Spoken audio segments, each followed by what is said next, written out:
Karena kita hidup bukan di ruang hampa, tapi kita hidup di tengah dinamika peradaban. Yang kita tidak boleh eksklusif, tapi kita harus inklusif dengan siapapun. Dan kita membangun dialog.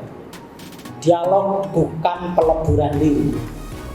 Dialog adalah saling memahami, tetapi tetap pada jati dirinya masing-masing. Yang hadir dalam ruangan ini orang-orang khusus.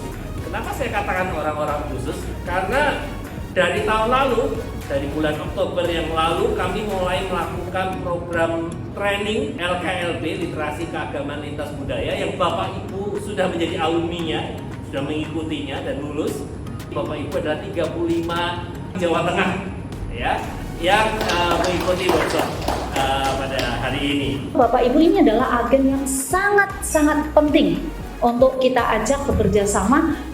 Ayo kita melihat kenyataan bahwa kita plural dan gak mungkin kita paksakan untuk seragam.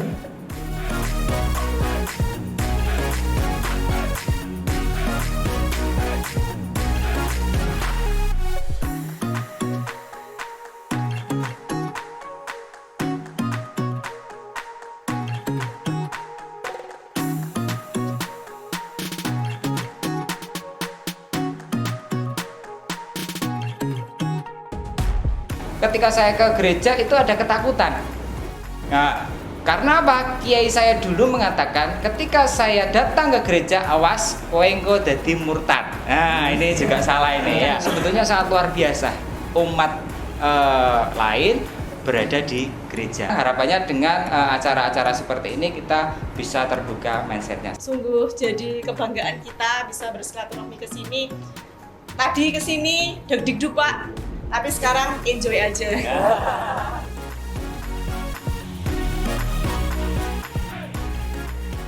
Kita nanti akan berdiskusi bagaimana merumuskan KBM, kegiatan belajar mengajar, dan di RPPS itulah nanti yang Bapak Ibu akan kembangkan, akan terlihat bagaimana guideline-nya untuk bisa membangun itu semua. Nanti diharapkan Bapak Ibu juga bisa mengembangkan program. Baik.